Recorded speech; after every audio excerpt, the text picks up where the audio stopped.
So welcome. My name is Brian Smith. I'm the director of Willen and Westlaco.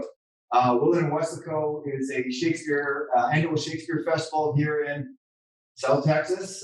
For those of you joining us internationally, South Texas College, we're right along the Rio Grande River. This is an annual Shakespeare festival. There's three aspects to the festival.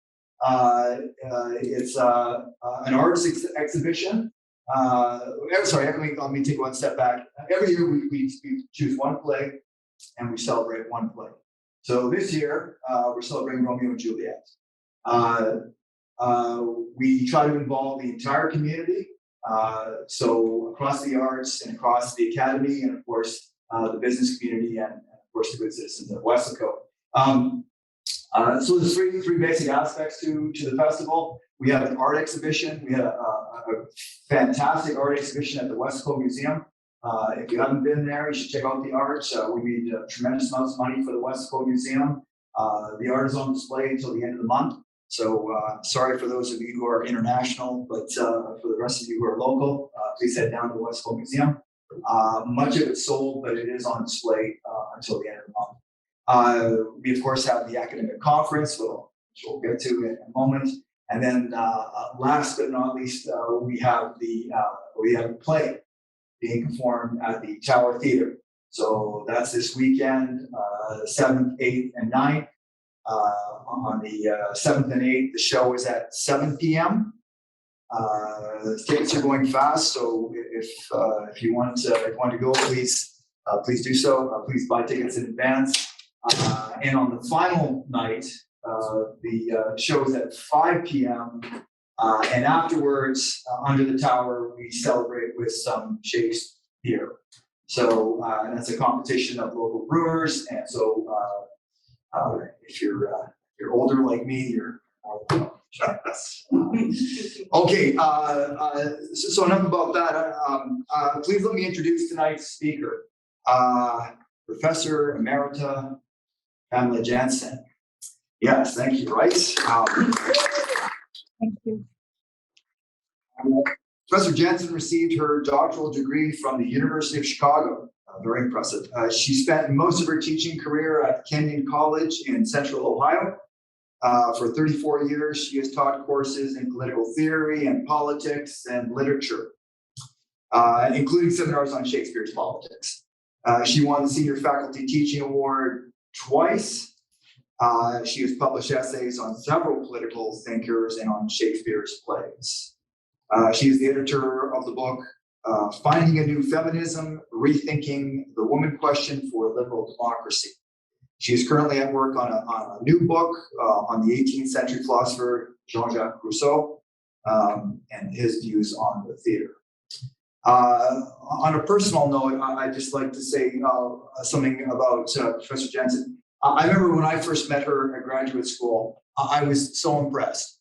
There was a clear concern for teaching and for students, and from that moment on, I remembered her and I saw her. I always watched her at academic conferences. So it's a real pleasure to have her joining us tonight.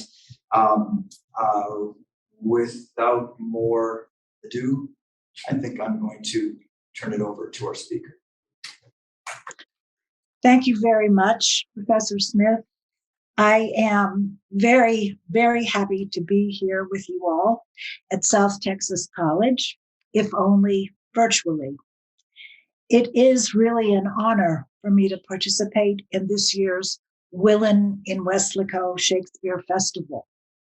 And I would like to express my deep gratitude to Professor Brian Smith for his most kind invitation to speak, and to Ms. Heather Bobrowitz, Ms. Elizabeth Hollenbeck, Professor Debbie Hutchins, and the other staff members for arranging this event and for making our communication possible.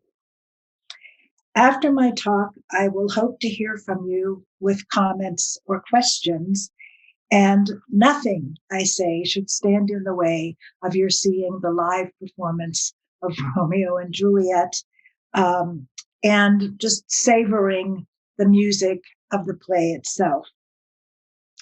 In case you are wondering why a retired political science professor is talking about Shakespeare, I can only say two things in my defense. First, I think Shakespeare's greatness embraces us all.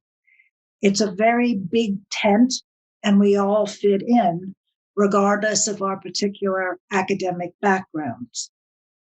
Second, I believe Shakespeare teaches us wisely about fundamental questions of politics. No less than Abraham Lincoln said that he learned about tyranny from reading Shakespeare's play Macbeth. The political context or setting of each of the plays shapes the character's values, way of life, and ambitions. While Romeo and Juliet can be and has been translated into various settings, we aren't likely to confuse Shakespeare's Verona in 16th century Italy with the slum neighborhoods of New York City in West Side Story in 1957. Steven Spielberg's new movie version of West Side Story, which came out this past year and which is wonderful, pairs an American Romeo and Juliet, Tony and Maria. In the movie, the two rival gangs decide to fight specifically because Tony's interest in Maria is taken by her brother as an insult because she is Puerto Rican and he is not. By contrast, Shakespeare's Romeo and Juliet are in principle the ideal couple. As the prologue to the play says, they come from, quote, two households, both alike in dignity. There are no religious, ethnic, or social class barriers dividing them. Verona, Italy, where the play is set, is a city-state, an aristocracy presided over by a prince. The Capulets and Montagues are in the highest ranks of the social and political order. It is the prince's job to keep the prominent families in line, but he must also do everything possible to preserve the families themselves. Birth decides one's place in the fixed social order, and the continuance of the families is necessary to the whole political and social fabric. The mix of unforeseen accident and harmful intervention in Romeo and Juliet makes the play seem less like a tragedy in the traditional sense, in which a great person falls owing to a mistake in judgment, and more like the fatal crash of a carload of high school students on prom night, imparting to the audience a feeling of great sadness and colossal waste. If there are things that are not done that should have been, so every intervention to make things better actually makes things worse. For instance, Romeo, quote, thought all for the best when he stepped in between the dueling Tybalt and his own good friend Mercutio, attempting to stop their fight. This act results directly in Mercutio's death, whose last words echo the curse, "A plague on both your houses." Indirectly, the intervention causes Tybalt's death as well, when Romeo seeks to avenge his friend and kills Juliet's cousin Tybalt. The same pattern is repeated throughout the play in the well-intentioned efforts of everyone else. For example, that of Benvolio, whose name actually means man of goodwill, and who I suspect is named by Shakespeare deliberately to highlight this theme. We see the same in the friars' efforts, the princes, and the parents. The Capulets' effort to secure their only child, Juliet's future, by making a good marriage for her and a prestigious one for themselves, is the act that leads to consequences depriving the family of a future. A charitable visit to the sick that delays the friar's messengers to Romeo prevents Romeo from learning about Juliet's merely faked death, with fatal consequences for both lovers. Overall, in this diseased atmosphere, love achieves the harm that hatred was unable to do. Everything is turned upside down. What should have been medicine becomes poisonous, and real poison becomes, as the desperate Romeo calls it, a cordial, something beneficial and soothing, and not a poison. A killing kindness or kind killing runs throughout the play. People and qualities that should be married are divorced, and opposites that should be kept apart are married. We're told in the prologue of the play that only their children's deaths could end the parents' quarrels. They end their feud only when they have nothing more to lose. The play's depiction of the untimely destruction of the young leaves us with the wish that we could act with greater wisdom than the characters do. We don't really know why the two families are feuding. We might suspect, though, that the original cause is minor and lost in the mists of time. Owing to the persistent hostilities of the two families, the most prominent political feature in Romeo and Juliet is, quote, civil blood making civil hands unclean. Civil here meaning citizens' blood, like a civil war. And all the citizens are potentially involved. The ancient grudge between Capulets and Montagues shows something of the way aristocratic societies shape the family. Because the prominent families are armed, they have the power to rival princely power as an alternative center of authority. And again, in keeping with aristocratic societies generally, familial honor is held to be more important to the families themselves than public peace. In the play, however, the end of the feud, which serves the cause of public peace, is also the end of the families themselves. The remedy for this quarrel is not love, intermarriage, and the generation of joint offspring, as the friar hopes, but death.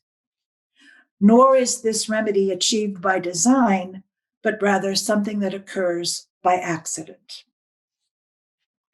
Even though it is comic, we can feel the tension in the opening scene when the servants take up their master's causes, each side trying to provoke the other into throwing the first punch. One asks, "Do you bite your thumb at me, sir?" A nasty gesture. "I do not bite my thumb at you, sir, but I do bite my thumb." And we can see shortly that Verona's peace is so fragile it can be disturbed by an airy word. In this case, by the airy word peace. Tybalt, the hot-headed young Capulet, says he hates the word as much as the thing, as much as he hates, quote, hell, all Montagues, and thee. He's speaking to Benvolio, Romeo's best friend. The play ends in what the friar calls the place of peace, that is, the Capulet vault or tomb, the underground chamber where the dead are laid.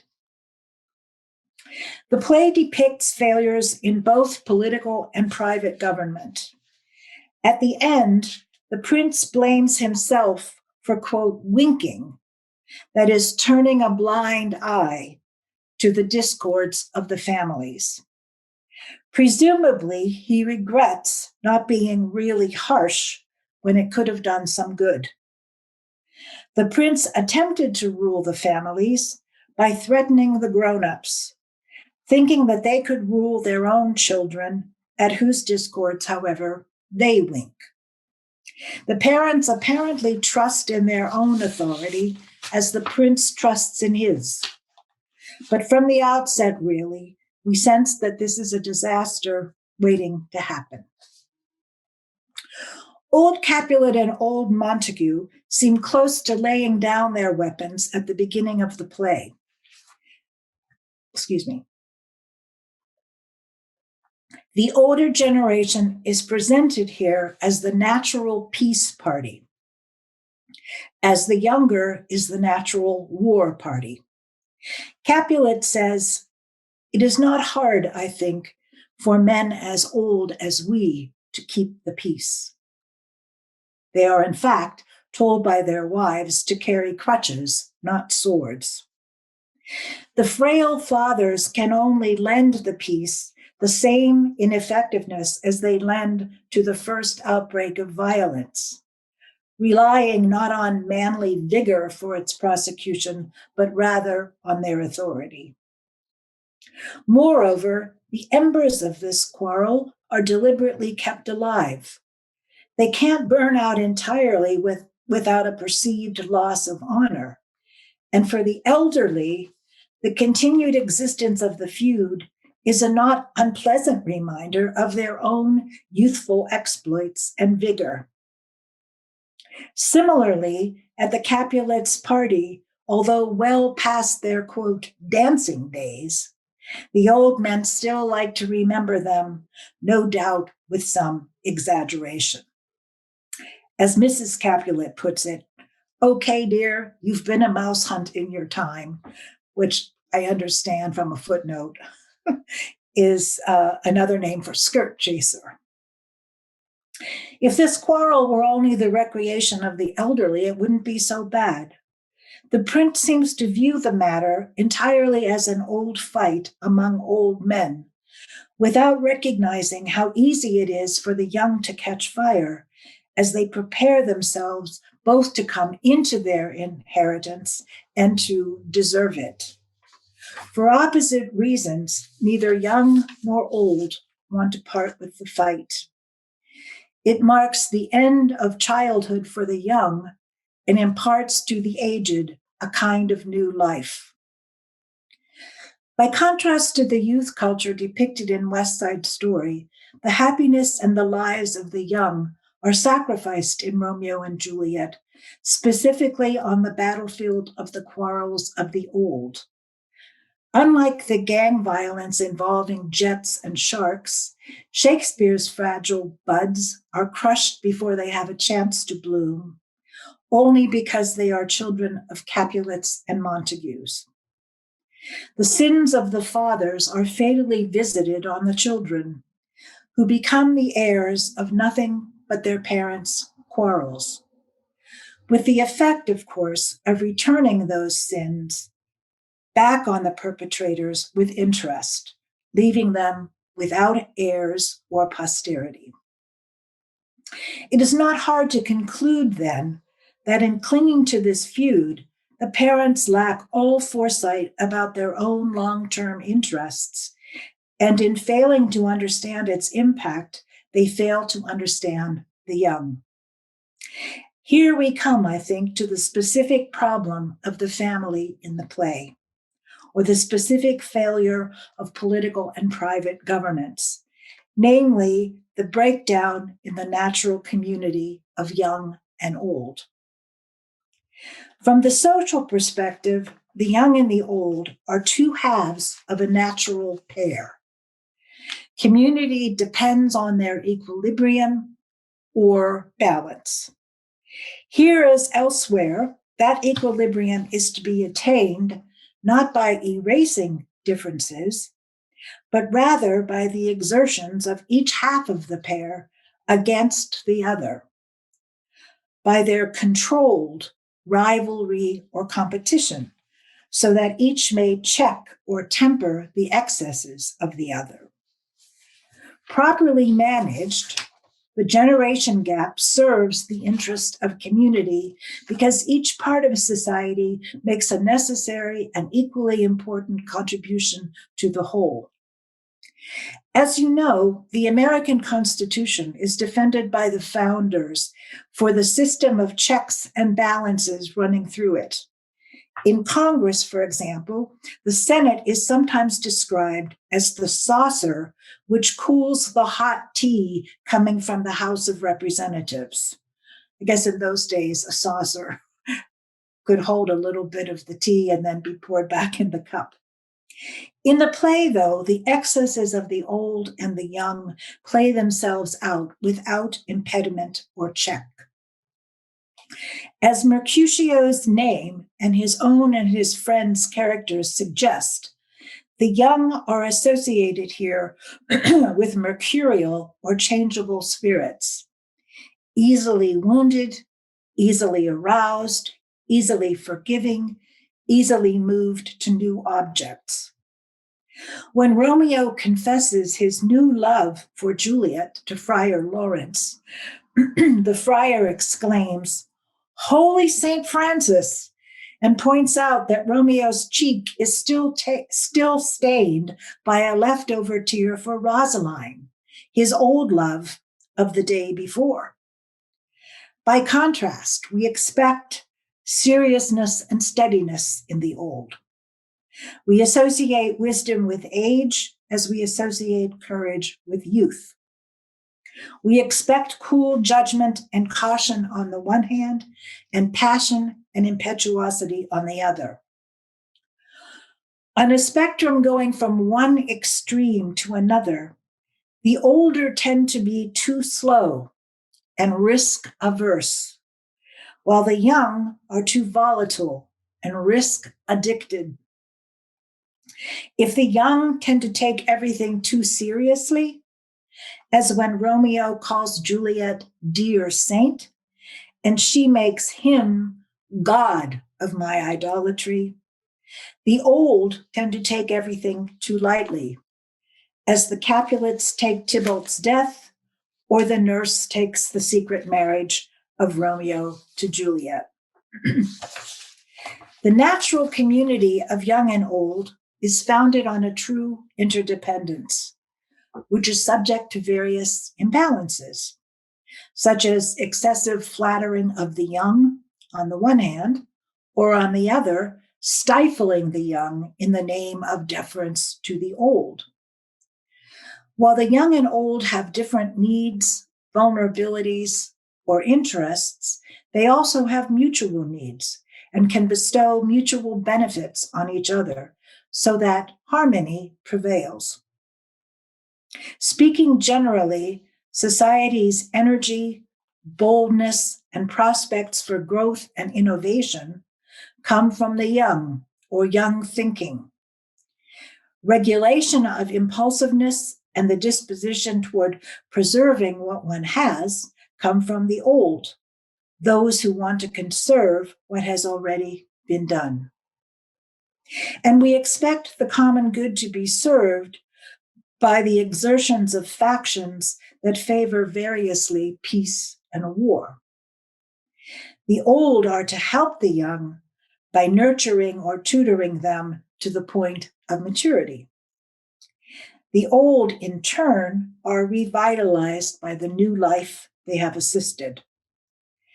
They have reason to expect in old age both relaxation from and enjoyment of the fruits of their labors.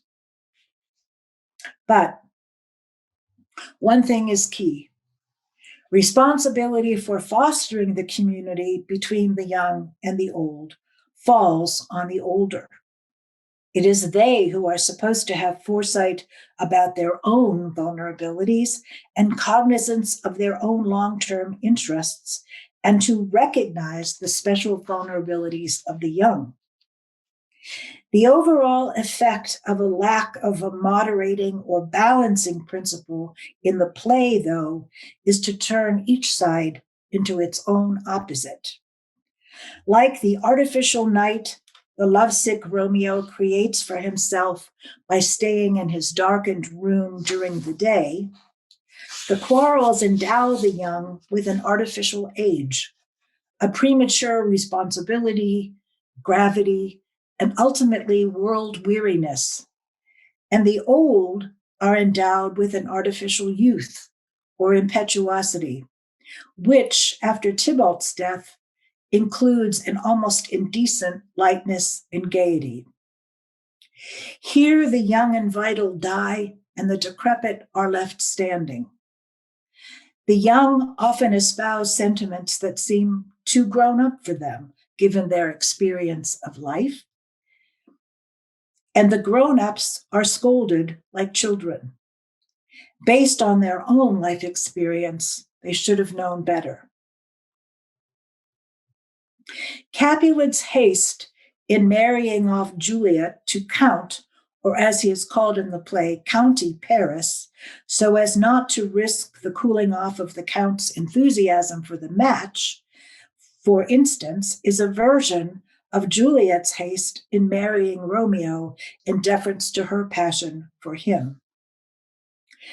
Romeo's old age culminates in an expression of world-weary cynicism about gold being the root of all evil that doesn't fit him. And earlier, when he fights with Tybalt, he puts his sudden transformation from lover to soldier in terms that also seem rather to belong to an ancient Roman than to himself, as if he's merely playing a part. "O sweet Juliet," he says, "thy beauty hath made me effeminate, and in my temper softened valor's steel." We see this in contrast to the vivid imagery Romeo uses in reference to Juliet as she to him. Even their love imagery, though, is something of a confession of their nearness to childhood.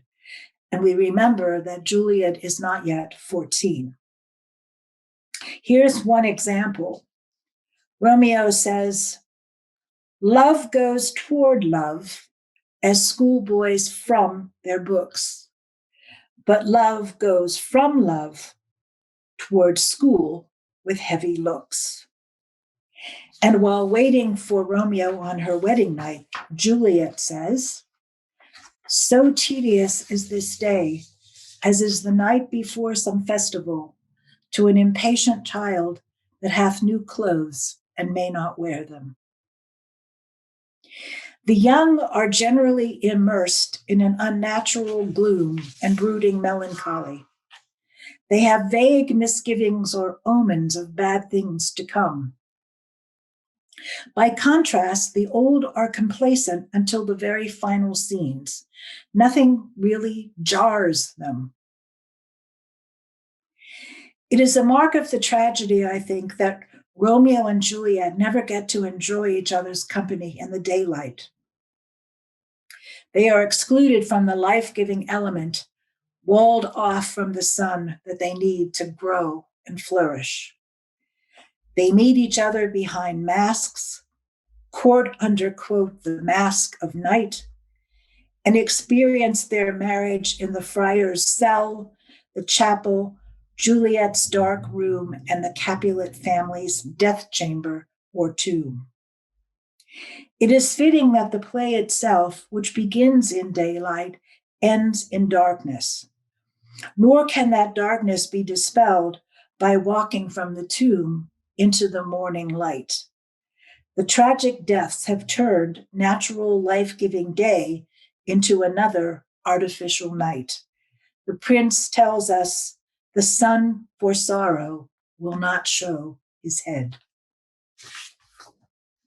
The chasm dividing young and old running throughout the play is typified in the encounter at the Capulet's party between young Tybalt and old Capulet. Capulet takes Tybalt's barely controlled fury as mere insubordination. We can practically hear him saying, "How dare you defy me?" Tybalt interprets Capulet's hospitality and goodwill toward Romeo as the mark of cowardice, with the consequence that old Capulet's yelling and threat of disinheritance have exactly no effect on him. One way or another, Tybalt intends to settle the score. The old are not in any case in a position to exert their influence unconditionally on the young to give up the family feud. At most, the young are given mixed messages. At this moment at the party, it isn't convenient to insist upon family honor by favoring the feud. Honor is at stake in another way. For the moment, the rules of hospitality prevail.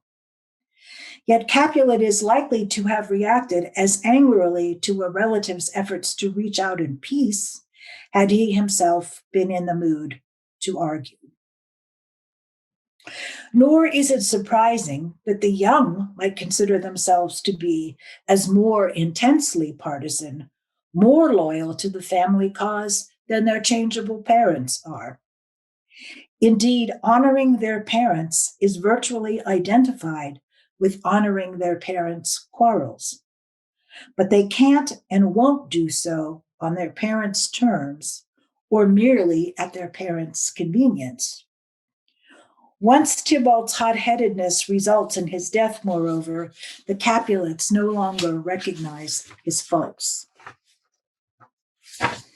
Rather than moderating extremes in themselves or others, the old waver instead between indulgence and tyranny, brooking no question whatever of their authority. Parental tyranny is an extreme that rivals the extreme of undisciplined hot-headedness in the young. Regarding marriage, Capulet had no real intention of consulting Juliet in matters of the heart, though he had said he would only act with her consent. In the face of her suitor Paris's impatience, Capulet says, quote, "I think she will be ruled in all respects by me. Nay, more, I doubt it not." While presented to Juliet as a means to placate and console her, her father's proceedings in regard to her marriage do not seriously take her feelings into account. Her obedience is taken for granted. And when the now secretly married Juliet balks at her father's decree that she marry Paris in 2 days, he swears at her and promises to throw her out into the street. Although their relationship is forbidden, which isolates them from their elders, Romeo and Juliet at the same time need others to help them. Their friends, however willing, can't give them real assistance in this case. Circumstances and the need for secrecy quickly isolate the lovers not only from their parents, but also from all other friends. Juliet even breaks with the nurse, leaving the friar as the sole source of, quote, remedy. Owing to the breakdown of community between the young and the old, and the increasing isolation of each generation from the other, the intermediate layer of authority, Friar Lawrence and the nurse, become all important. They have the pivotal roles in the plot. This is unfortunate.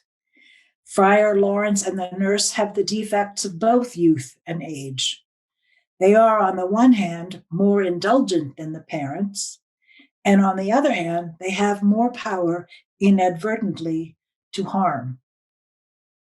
Romeo and Juliet are drawn to them both because they are not their parents and because, as parent substitutes, the lovers trust them. So we come to another big theme of the play. With the best intentions in the world and with no real villains in the piece, an effect is achieved by the end of the play that makes us think of other tragedies dominated by evil men. Like the old proverb, we might ask if the road to hell is paved with good intentions. As the play moves along, there are ever fewer options, which seem to call for ever more desperate remedies, undertaken at an ever greater risk for the parties involved. As is appropriate in the quest for remedy, the play elevates in importance a couple of druggists, or apothecaries, to use the old fashioned term. Vendors of, quote, simples, that is, remedial herbs and poisons. At one end of the spectrum, Shakespeare depicts the poor and skeletal apothecary from whose meager store of mostly empty boxes the desperate Romeo hopes to purchase a final deliverance. At the other end stands the fulsome friar whose, quote, holy physic rests on his rhapsodic experiences with nature's richness, variety, and Eden-like maternal bounty. Above all, it is the friar who will pluck good from evil. As spiritual mentor to the community in general, and to Romeo and Juliet in particular, he holds everyone's secret hopes. It is because he has the confidence of both the older and the younger generation that he seems well positioned to be the link between them. He enjoys the confidence of old and young, however, only because he has never really gone against the grain and seriously restrained his flock's desires. On top of which, Friar Lawrence is something of a coward. He is the best illustration of his own moral that human beings are compounded of, quote, two opposed kings. That is, a bit of heaven and a bit of the other place. When he has to come clean at the end of the play, he says, and here I stand, both to impeach or accuse and purge, myself condemned and myself excused. It is easy to let himself off the hook or to corrupt men who are under the delusion they can only do good because they mean well, particularly if they proceed through holy acts, such as marriage is presented. The friar slides down a moral slippery slope, leading him to become complicit in increasingly dubious acts. First the marriage, and then faking Juliet's death and lying to her parents about it. The friar seems to look everywhere except at the proverbial nail, owing to which the horse is lost. He doesn't mind the worst case scenario. He maintains the prince's good opinion in the play, but when he leaves Juliet alone in the tomb because he hears a frightening noise and wants to escape responsibility, he virtually guarantees her death. The friar believes he can make love conquer all if only the lovers have the sanction of the marriage bond. Quote, for this alliance may so happy prove to turn your household's rancor or anger into love. Although pursued in secret, the love of Romeo and Juliet is something that is meant to come to light. Only in this way will it achieve a larger social good and answer to Juliet's longings, which are to marry and are not meant to flaunt authority. This is no mere rendezvous or secret date the friar is arranging. This is something that contains unbreakable vows. Schemes at least as outlandish and as risky as the friar's here abound in Shakespeare's comedies. False deaths and reports of death, disguise, intrigue, and deception of the authorities, including parents. Apparently, when one is playing with fire, there is a thin line between comedy and tragedy. Friar Lawrence may present himself as the model of sobriety and enlightenment, but he and the young lovers are equally intoxicated. Making his secret discoveries by day as they make theirs by night, his way lit by science, he rhapsodizes on the power lodged in nature to be charitably released by such as him. Nature's powers, as we sometimes say of the powers of technology, are intrinsically neither good nor evil, but depend rather on the user's capacity for prudence and fair use. Let's hear him. Oh, nickel or mighty is the powerful grace that lies in plants, herbs, stones, and their true qualities. For nothing, not even a cockroach, is so vile that on the earth doth live, but to the earth some special good doth give. Nor anything so good, but strained from that fair use, revolts from true birth, stumbling on abuse. Reflecting on the mixture of medicine and poison in a weak flower, the friar says, virtue itself turns vice, being misapplied, and vice is sometime by action dignified. The end, it seems, justifies the means. Further, the friar preaches moderation, but he does the opposite. He tells Romeo, quote, these violent delights have violent ends, and in their triumph die, like fire and gunpowder, which as they kiss, consume. Therefore, love moderately. Long love doth so. Too swift arrives, too tardy as too slow.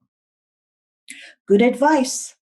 But we must wonder, what is the point of throwing cold water on the wedding ceremony which he has just agreed to perform? The friar also goads a desperate Juliet into taking his sleeping potion by appealing to her courage. Quote, and if thou darest, I'll give thee remedy.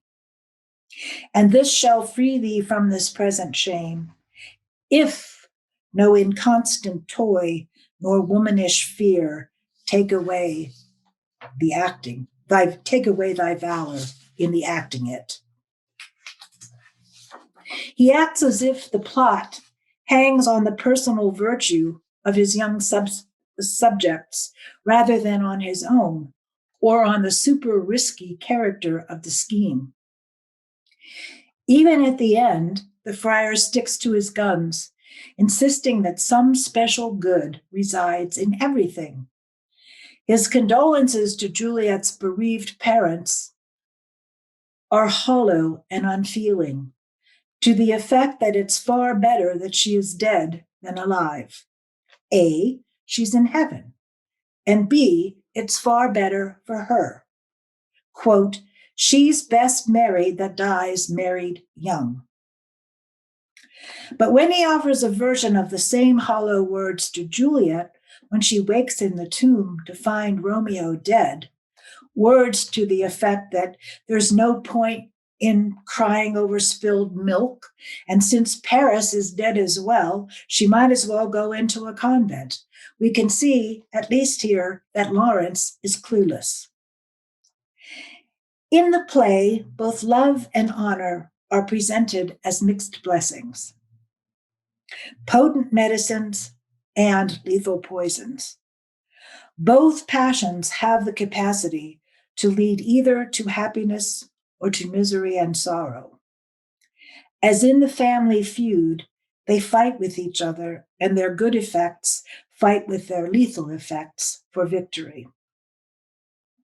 The parents seem to expect the typically changeable spirits of the young to diffuse or dissolve their feelings, both of ardent love and of wounded honor, which is a mistake if we add into the mix the courage and idealism of the young. The vigor they give to their devotion in both love and honor surprises the parents on the one hand and hastens their own destruction on the other. It makes them too quick, too impetuous in their actions.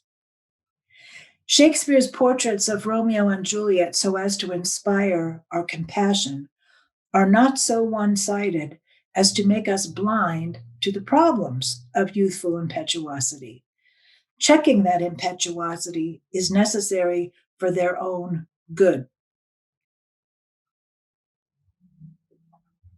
The failures of the prince, parents, and their substitutes in Romeo and Juliet raise for me the most important political question of the play, and maybe for our own day too, which sometimes has to confront such sad topics as teen marriage, teen murder, and teen suicide. If the prudent governor must strive to achieve the natural community between young and old, what would it mean to guide the young well? How might we take better advantage of youthful virtues, both for their own benefit and for that of society at large? How might we give the young more of what they need, with a view both to their current circumstances and to preparing them for their future joys and responsibilities, including a proper education in loving and in dealing with anger? While it may be hard for us to relate to some aspects of the play, perhaps it is very easy for us to understand the relations between parents and teenagers. We get the emotions involved, and we can marvel at the acuteness of Shakespeare's psychology, his insights about the problem of reconciling the generations. If it isn't enough to mean well, neither is it enough to do good but to employ means that would corrupt innocence or degrade human aspirations. It would be a mistake, I think, to take from Romeo and Juliet the very quality that is their charm, the qualities that ought to be employed in defense of their lives and happiness. Nor is it impossible that these same qualities could be redirected or that their emotions could be bridled for the sake of fulfilling their promise. By awakening the old to their true interests, one might lead them in turn to manage the young differently and to understand them better. And I'll stop here.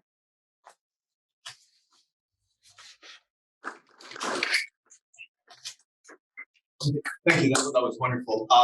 Well, I we always want to start with student questions first. So let's. Are there any student questions in the room? Let's start there.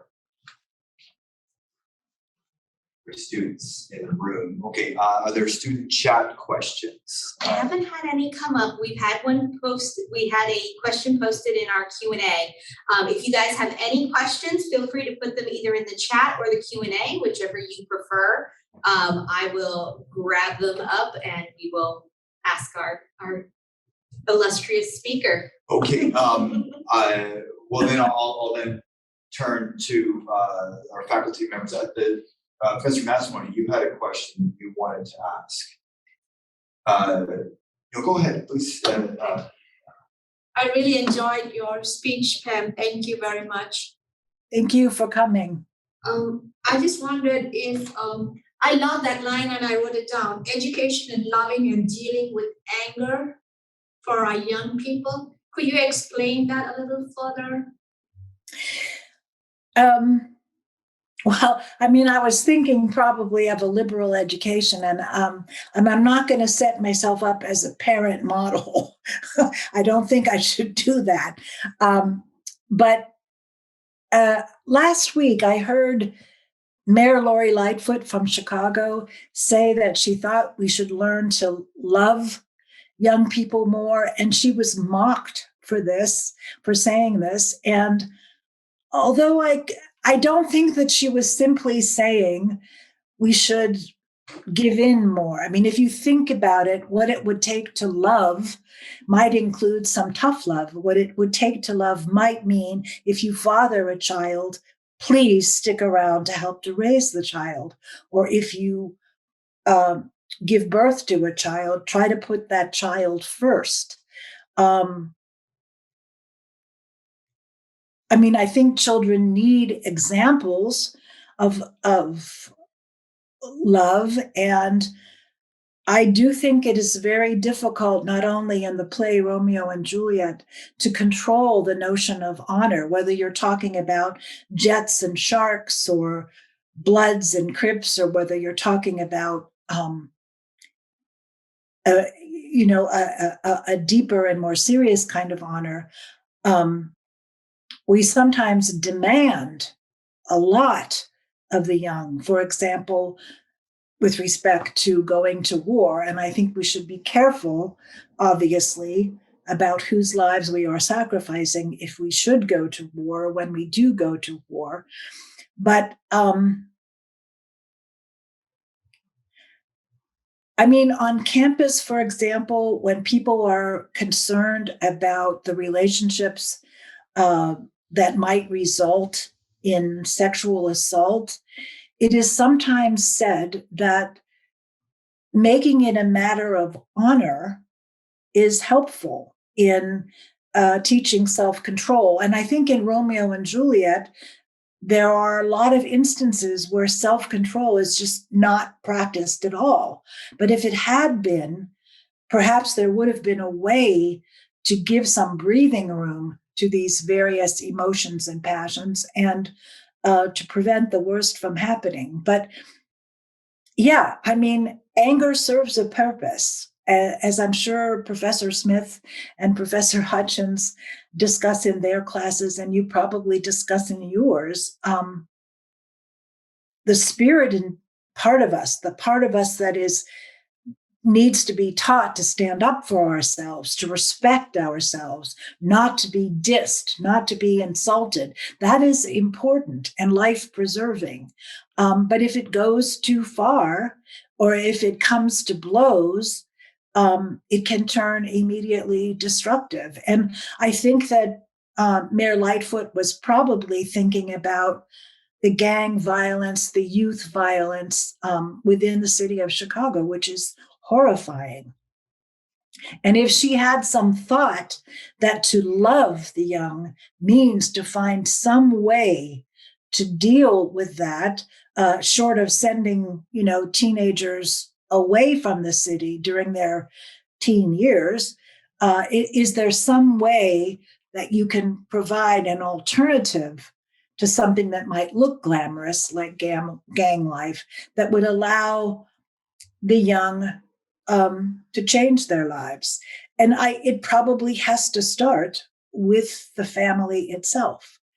But the health of the family is a very important political issue, and something that runs through the concerns of government. So I mean, at all the different levels. So, and with respect to loving, I think that, my own view is that romantic love is the province of the young. There is only one place where I've seen it put in a somewhat different way, and that was in the old Greek playwright Aristophanes, ancient Greek playwright Aristophanes, in his play called The Congresswomen, in which the women take over the Congress and they pass a law that marriage will be no more, and that you can simply hook up, as the saying is, with anyone you want. But very shortly, it becomes clear, you know what? The young have a real advantage in this kind of situation. And therefore, there needs to be some protection built in for the old. And the protection is, before you can unite with someone of your own age and tastes, you must first unite with an old person. Because after all, shouldn't everyone have equal opportunity for sexual activity? And in this case, it's shown in the play that a very nice young man, handsome young man, anxious to unite with his young girlfriend, is told first that he must go through a woman who is his mother's age, which is repulsive and scares him off, and then someone who is around his grandmother's age comes forward and says, "Me first," and then who is the age of his great great grandmother. I think she's called a crone, and the poor guy is undone because he thinks there's, under these circumstances, there's never going to be any chance for him to meet up with his girlfriend. So, loving is the province of the young, but it is important for people to have a proper education in love, romance, relationships, rather than squander youth in a way that will make them sorry later on. And that is another very, very difficult task. I wouldn't want to do it, but I think I hope that helps a little bit. Yes, thank you very much. Thank you. Any other questions? And Jonathan, did you have a question? Richard? Or, sorry, I think Jonathan's online. Sorry, Richard. I'm sorry, Richard. Sorry, my computer froze. Well, I would just ask, would it happen to be the case that Rosaline, who maybe rejects Romeo initially, that maybe she did like Romeo, but was willing to pursue a more moderate course, and maybe she was too slow for him, and Julia's response was so fast it just appealed to him? I always wonder about poor Rosaline. Maybe she did like Romeo, love Romeo, but there was no option because he wasn't willing to slow down. I think Mercutio or Benvolio, one of them, makes that point, and it is possible. The other part of it is, if it is really the case that she is so saintly, she's made a vow under the auspices of the goddess Diana, she's made a vow that she will remain chaste her entire life. Shakespeare's play Measure for Measure has another woman who makes the same kind of vow, but thankfully she drops it. That claim, however, seems like something a guy would say for being rejected, rather than there's some truth to it. Yes, and he says, "What a waste!" She by being so severe and sparing her, and being immune to saint seducing gold, there's absolutely no way you can win her heart under these circumstances. What a waste! And it is possible that I actually think that that's a clever point you're making. Professor Hutchins, did you have a question? Yes, I do. For Dr. Jensen, maybe it's not so much a very well-formed question as an invitation to say more. I really am especially intrigued about this view of opposites and balancing them in the play. And you made a comment, you talk about that in terms of teenagers, but you make a comment about that in terms of politics and our country. I frequently thought, I find this big beautiful country I was born into both strangely fascinating and fascinatingly strange in many ways. And one of the things I've often thought is interesting about us is our greatest virtues frequently end up also being our greatest potential vices. And that struck me as being rather like the description you were saying as a teenager. So I looked up quickly a lyric from that.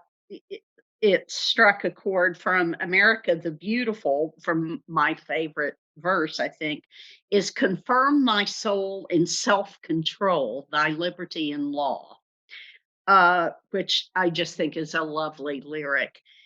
And so do you see, I mean, you were drawing some kind of analogy between the government and these teenagers, and in many ways we are kind of a teenager as a country. So would you say that maybe a big lesson both on the personal and the political front is this idea of balance or of tempering the passions in some way?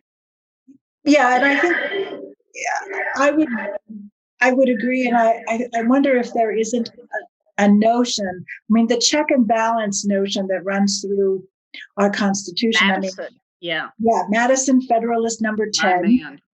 man. Mind you, I'm a big Madison fan, so. excellent. Well, I will join you in that. Thinking that checks and Madison's what makes the statement in Federalist number 10 that this is not a situation in which all of our hopes rest on an enlightened statesman, because enlightened statesmen will not always be at the helm in the United States. And consequently, we need to find some sort of mechanism that can work in the absence of enlightened statesmanship. And according to Madison, we have so many different kinds of interests that a majority is always going to be a coalition of all these various interests.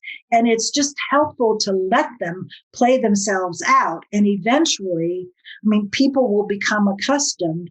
I don't win today, but I might win tomorrow. And the rough and tumble of everyday political life will grant us an outcome or an effect that almost looks like an enlightened statesman is there, but we don't necessarily have one at all times. And I mean, I think that's very good. Of course, as we all know, Madison's optimism cannot be said to have held for the greatest issues affecting this country, such as slavery, because it just isn't going to be the rough and tumble of majority politics and coalition politics and so on that is going to solve that kind of problem. But with respect to checking and balancing, I do think that it's difficult to attain perfect harmony between the generations. I mean, in the late 60s, people began to say that the older generation caved in to the younger generation. Everyone wanted to be a part of the youth culture. And that produced a kind of flattering of the young, which is not necessarily good for them.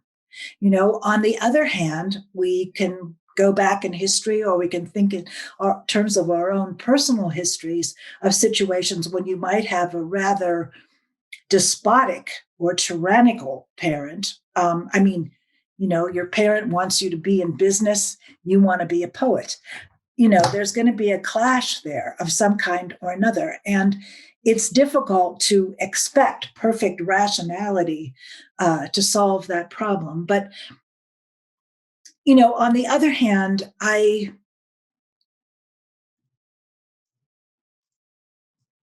don't know. I mean, I've been retired for a few years, but there is a good relationship between young people and their parents these days, more so than I've ever seen it. I mean, yes, there are helicopter parents who want to hover over their young people, but there's also good relationships. I mean, that keeping those lines of communication open seems to help a lot.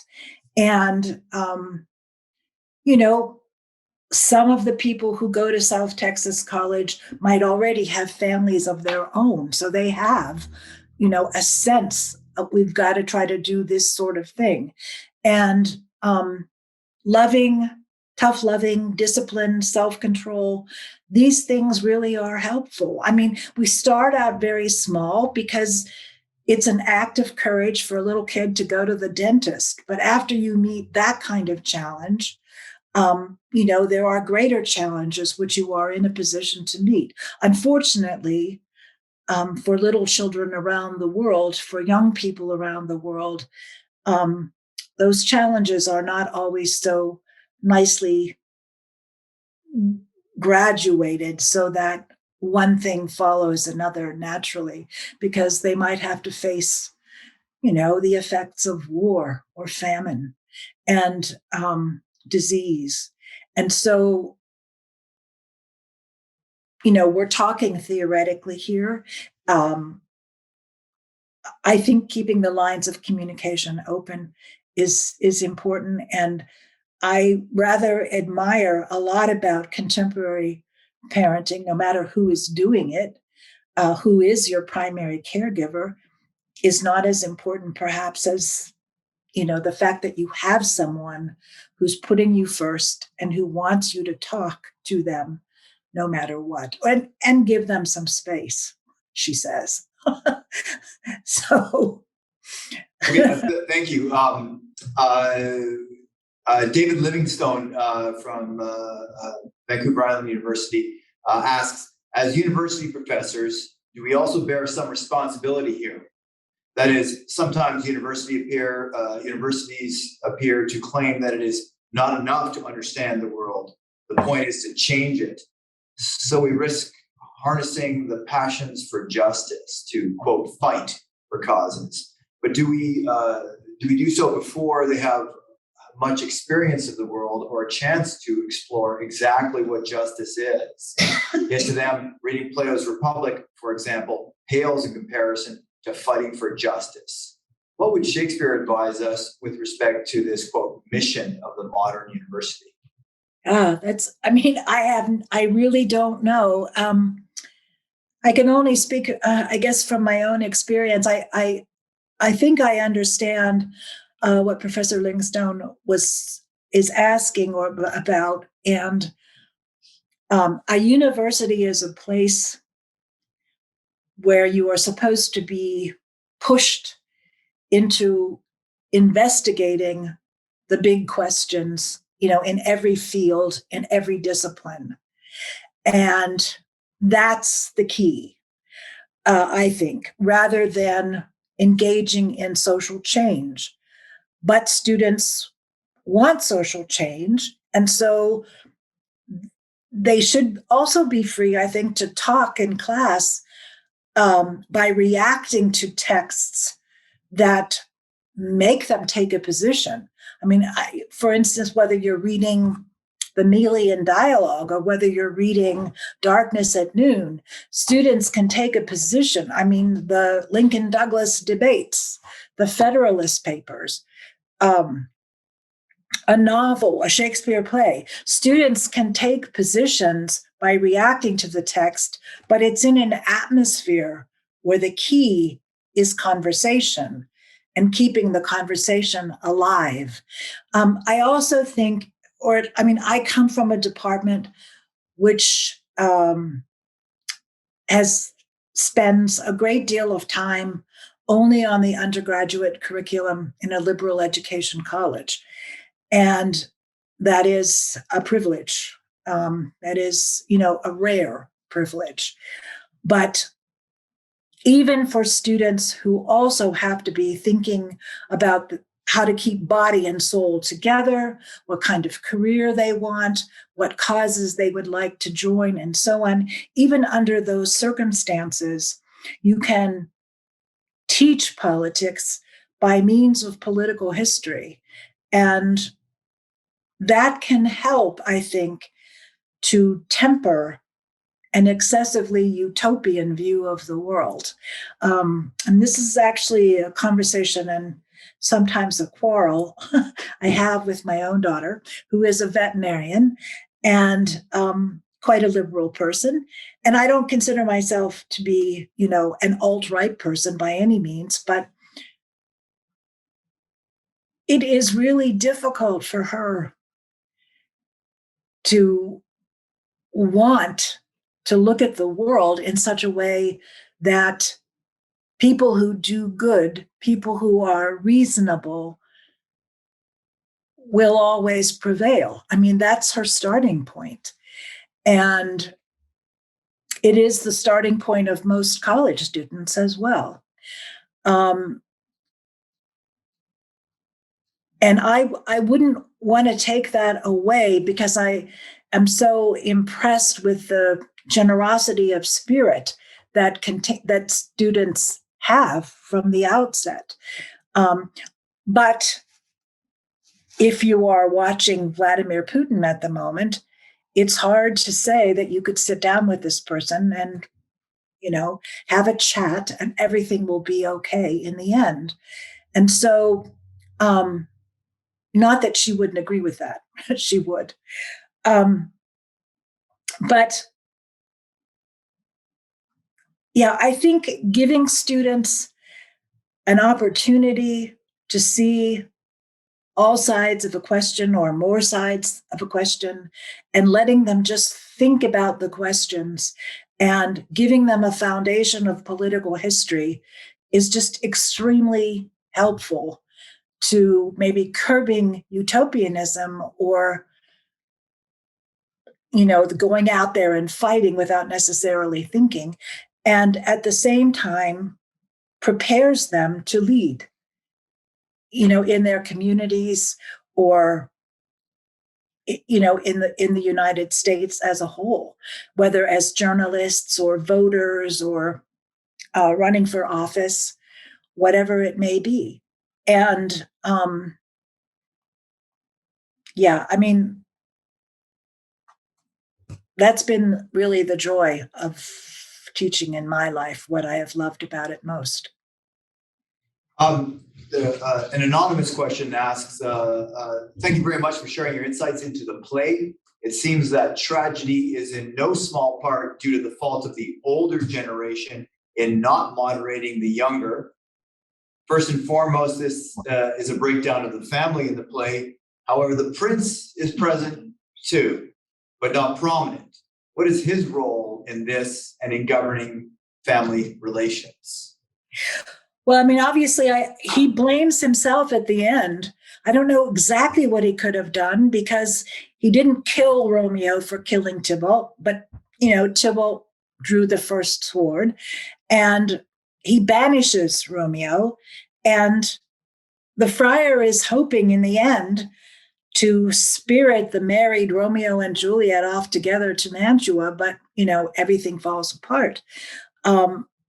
The prince has a role, and as I said, he blames himself, and he lost half of his family as well in this feud. So he is speaking from the wisdom, as Professor Hutchins was saying earlier, the wisdom that can only come from suffering.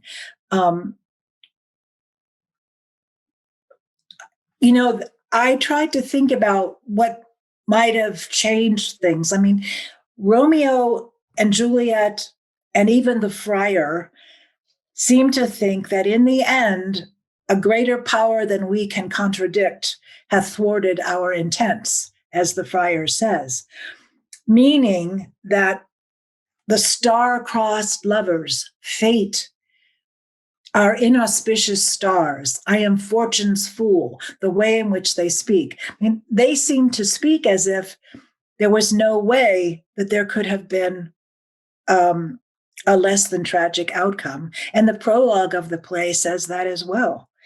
But the only way I can think that something better might have happened and this is probably a real long shot, would be if the friar had gone to the prince.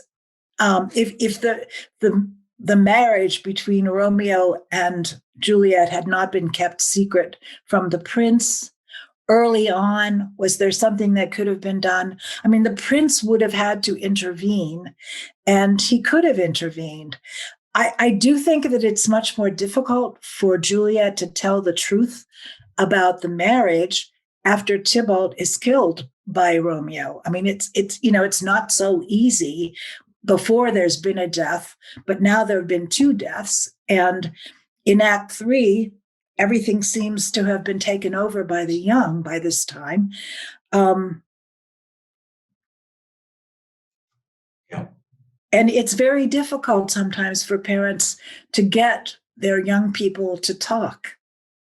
That's why I think the nurse and the friar are very important, because they have the ear of the young people, not that they use it wisely, but Yeah, and they're interesting because they seem almost a little opposite in character, the friar and the nurse. But anyway, I shouldn't. There's so many questions that want to get to. Okay, so Professor Jonathan Jones here, another good member of our English department, asks: is divine providence upheld and affirmed, or is the audience forced to question the doctrine of divine providence in light of the chaos, the accidents, and the feckless behavior of Friar Lawrence? And was this a compelling issue for Shakespeare? well, I mean, when you think about it, so many of the characters look like they belong in a comedy rather than a tragedy. The friar, the nurse, the lovesick protagonist. These are characters that we are familiar with from comedy. The servants, the Mr. Capulet, who's about as old as you could possibly get and still have a child who is 13, running around the house, making the meat pies and so on, and playing the housewife. I think that, yeah, I mean, these are characters that do seem to belong in comedy. I would not be willing to say at this point, and I mean,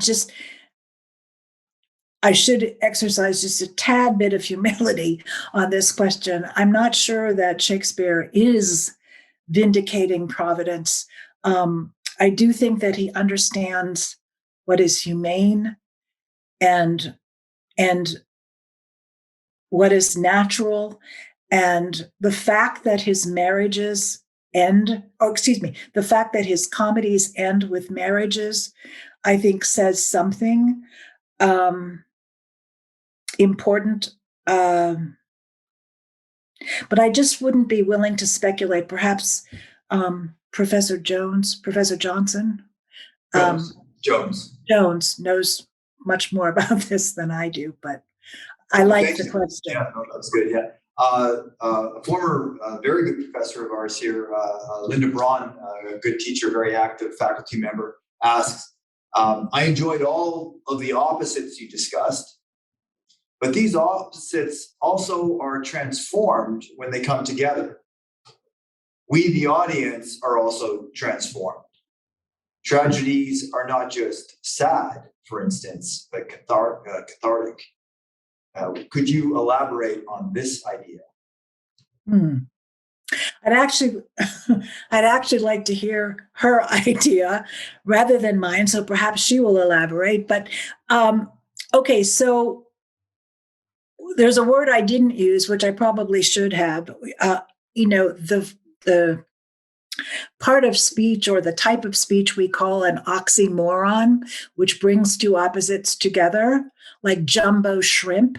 They don't really belong together, but if you see them, on a seafood restaurant menu, you might take note of that, jumbo shrimp. Kind killing kindness. And at the beginning of the play, Romeo runs through a whole list, brawling love, sick health, just a whole series of these oxymorons. And then when they do come together, I do like the idea that you have suggested. They are transformed somehow into something else. They merge perhaps into something else. It's not as if they just stay separate on opposite ends of a spectrum. They are somehow forced together. And I think that's a very interesting idea, which I would like to pursue. It strikes me how many inversions there are in the play, that so many things become inverted, so that Romeo, right before he goes to the Capulets' party, his mood is sort of turned upside down, and he is anticipating something bad. And then when he's feeling lightness in Mantua for the first time in months, because he's going to hear some news about Juliet, the worst possible news comes, and he is inverted again. The notion that poison can be cordial to the body, the notion that, all of the various inversions, the old turning into the young turning into the old, et cetera, et cetera. I don't know how a symphony is composed, and I don't know how a Shakespeare play is composed. But when you are a genius, as Shakespeare is, the one thing I have always seemed to notice is that there is a kind of imagery set that appears in each of the plays. And Shakespeare is the master of the plot, so we know that he's there in the plot. And in Romeo and Juliet, the theme or the use of inversions seems very much bound up with the center of the play. And I would just like to, consider that further in my own examination of this play and others. I do think he also likes to play with names. And one thing I was thinking of, and in an originally I had written a paper on Romeo and Juliet that emphasized some contact between the 16th century philosopher Machiavelli and Romeo and Juliet, because Machiavelli would have had the remedy. Machiavelli wrote plays that are comedies in which everyone is benefited, not like in this play where the prince says all are punished. And so the question is, supposing it were up to you, would you call in Machiavelli, who is known as a teacher of evil? Would you call in Machiavelli to save the plot, to remedy the plot? I mean, if you do, of course, I think you would degrade our protagonists. And I think that Shakespeare understood Machiavellianism. He has that famous quotation from Richard III.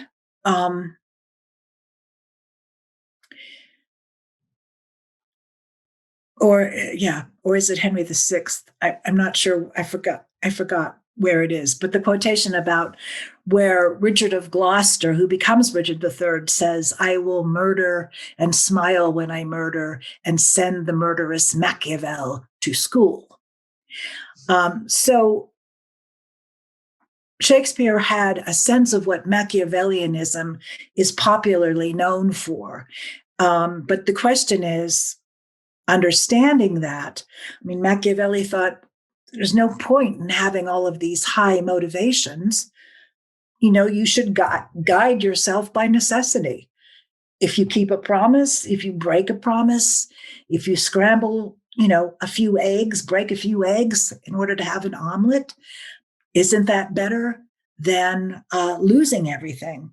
So we could imagine there being a Machiavellian person to come in and sort of make everything turn out all right. But I think it would come at too great a cost for Shakespeare and for us. And so I wouldn't recommend it.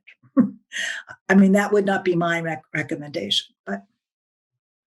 Well, I mean, to that extent, the limits of tragedy that we're invited to see that the old limits of the old, the limits of the young. If they're solved, if they're all resolved, then we don't see the problems. I don't know. Anyway, I'm stepping on other people's questions. Debbie's had her hand up. Sorry, Professor Hutchins has had her hand up for quite a while. I'm sorry. Go ahead, please. Thank you. I was actually got so engrossed in this particular discussion that was very interesting to me. Let me reclaim my question for a minute. This is maybe not nearly as interesting, but you mentioned conversation, making a place for conversation with the young, and that's so much our role, right? At least for me, when I went to college, I found that older person anyway, that made a space for me to talk. And through the act of conversing, I think is how we do learn to form ideas in many ways. Yes, the young have ideas, but there's another reason to encourage their conversation with the old, and that's because they will have better ideas as they learn to express them.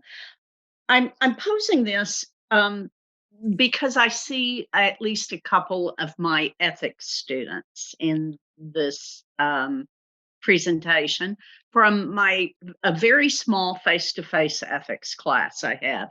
And we are going to be embarking on a adventure in a couple of weeks for the rest of the semester that was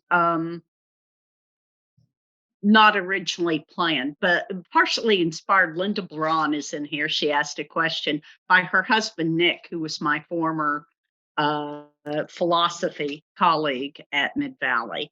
And we held a club that was devoted to learning to have a conversation. My ethics students have given me ideas about what they're interested in, various issues, and when they come in. So we're going to discuss those issues. We're just going to discuss them and have a conversation. But we're also going to be having a sort of meta conversation, about how to have a conversation, about how to engage with people that disagree with us, about what we can learn, the difference between learning and correcting or moderating our views versus just caving or something to that. Do you have any words based either on your readings of Shakespeare or your knowledge of political science to the young people that are about to engage in this and to the old person that's about to guide them?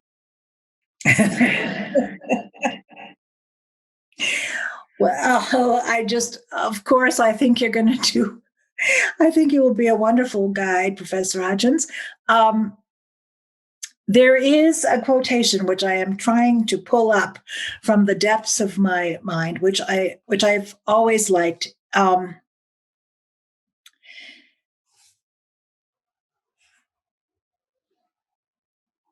It's about loving the novel form, the novel. And the reason why this great novelist said he loved the novel form was because nobody owns the truth and everyone has a right to be heard. And to me, that's a great beginning, for a conversation. I do see on my little chat a comment which says there is a point at which the old ought to just get off the stage and stop giving their input. so that there may be a limit. I'm sure you're not anywhere near it. I'm probably a lot closer, if not over that limit, but um,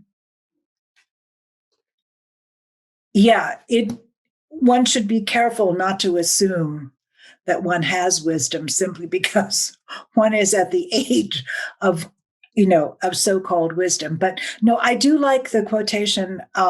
I do like that quotation, and I unfortunately have forgotten where it's from. But when I remember, I'll send along a text to Professor Smith. All right, thanks. Was there a question from Carolyn?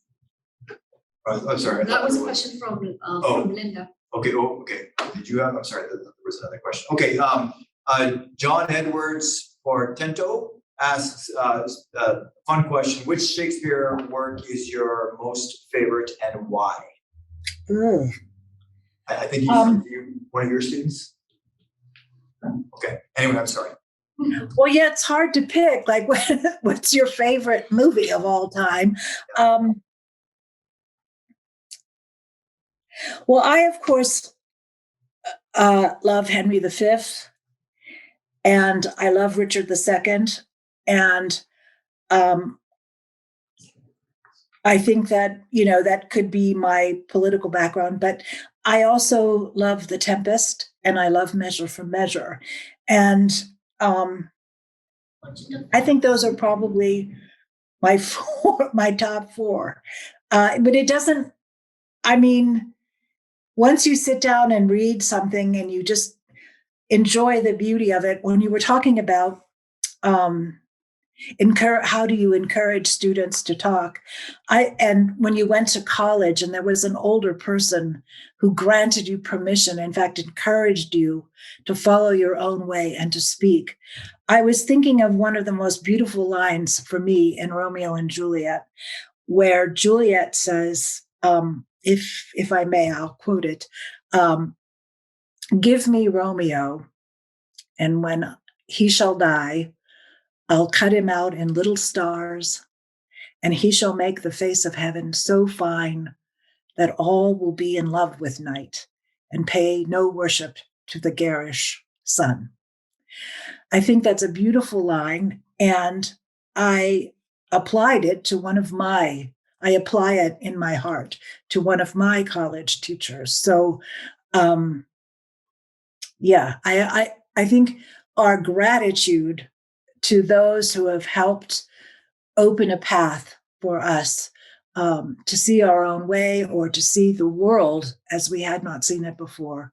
That gratitude is, I don't know, eternal, probably. As it doesn't age, the gratitude. Thank you. Another question, Professor Jensen, with regard to the theme of youth and age, and in particular, the tendency of the young to act older than they in fact are, what do you make of the emphasis Shakespeare puts on Juliet's extreme young age? She's 13 years old when she talks about love. Yeah. Does she have any idea what she's talking about? There's a movie called 13. Well, they say the brain isn't even developed to be able to handle such things until age 20. So I've certainly told that to my grandchildren, not that it's made a whole lot of difference, but I don't think she knows probably too much. There are those people who say if they had been happily married, Romeo and Juliet would have been a comedy after the marriage. I'm not sure that's true either, but yeah, what do I make of it?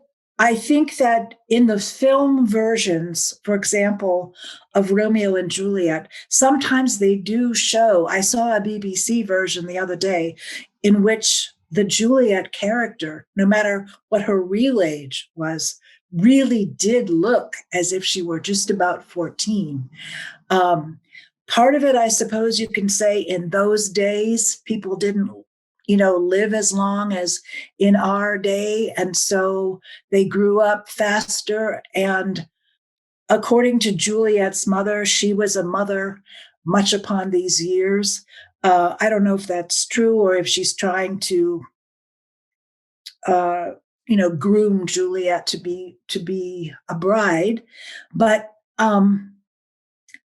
in the film version of West Side Story, either one of the film versions of West Side Story, I think that we would regard it as almost obscene to see a 13-year-old Juliet. And so if we put it back in that context of 16th century, I think that we might tolerate it. But in modern sensibilities, the characters are definitely older. Maybe not, one of them is not even a teenager.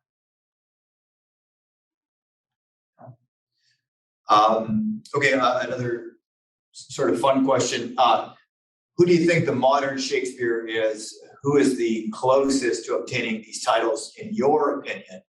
I can give you my opinion, no one, but anyway, that's why he's timeless. I'd like to hear your opinion, Brian. No, I mean, I think I have, right? I think why you just got it. No one comes Who's close. the modern Shakespeare? Yeah. Not Lin-Manuel Miranda? Did you say what? Rita Moreno? Yeah. I'm sorry, I missed that. Who is the modern Shakespeare? Let me see.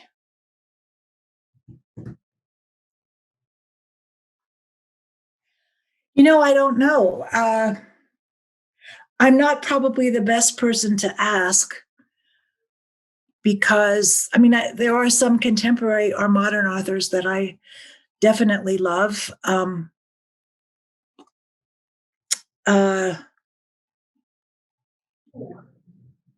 I need to hear somebody else's opinion so I can agree. Yeah, no, it's a tough question, right? Who will last the 100 years, let alone 400 or 500? I'm sure there are some actually. Yeah. So that's what we'd have to be looking for. One question I have is, given the difficulties we see with the family, are we getting an insight into the Venetian Republic? Like, I know you've done some work on Professor Cantor's work. Did you start piecing together any of the problems that we're seeing in this particular feud that reveals what we might learn about the Venetian Republic? Yeah, I think there are, and again, it calls Machiavelli to mind because, Machiavelli actually makes the same pun on the name Benvolio in one of the chapters of his major book, The Prince, small but mighty book. Yes, and he talks about the two main parties in the Italian city-states who are always causing trouble.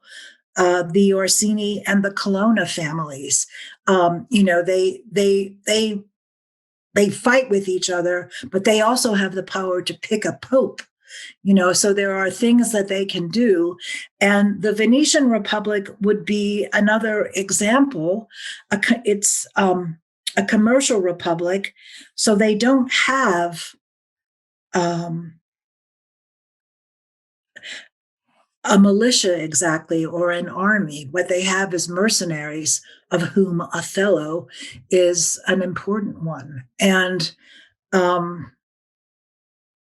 they don't necessarily want to fight the wars. And this is just for your further, you can take this little factoid and do with it as you wish, but Venice called itself the most serene republic, Serenissima. And it did what it did in deliberate opposition to the Roman Republic. It did not want to be known as a chaotic, constantly threatening to come down around our ears kind of place. It wanted serenity and the way in which, but it also wanted an empire. And one of the ways it did that on land was through the use of mercenaries such as Othello. And on sea, it had the power of the sea. It could sail places. But I think that you can learn something about the Venetian Republic by reading The Merchant of Venice and Othello. In both of those plays, let's say an outsider is given power because of the importance of commerce and that sort of thing. And you probably have written about it, Professor Smith. So, yeah. You were also talking earlier about the Shakespeare likes to pun on names. Have you done Tybalt? You also said there wasn't a real villain. He might be the closest to the villain in the play. His name means something like cat, right? Have you done anything with his name or what? No, I mean no, I haven't, and I'm sure that you are. I'm sure that you are right. There are other things I do. I mean, the one that comes to my mind is from Othello, in which there is a lot of play on black and white, outer blackness, inner blackness, Iago, outer whiteness, inner whiteness, what is Desdemona? And Shakespeare names the prostitute in Othello Bianca, which means white. So I do think that he plays on the name sometimes. And again, as I say, he has composed the equivalent of a symphony in each of his plays. And I do think that there is a place for interpretation of the plays, for something that just could have occurred to him as it would to Mozart or Beethoven or some other great contemporary composer who just can do this, because that's what he is. And, he's well appareled April, and the rest of us are sort of limping winter, treading along. I was struck by the first word of the play being Gregory, actually being a name. So, but I also like to be watchful. But of course, it becomes an important Christian name. But I liked the playful, how you pointed to the beginning is comical and yet it's not, right? I mean, you have these two buffoons, if you will, and yet it ends up in this quite ugly scene of civil brawl. Again, there's that contrast. On the one hand, it's comical. It will not carry coal, right? All jokes that are on the first page, punning.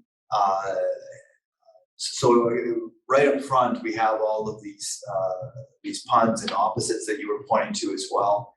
I feel like I just want to sort of dive into the whole play, but I also have noted the time, and we should probably let you go.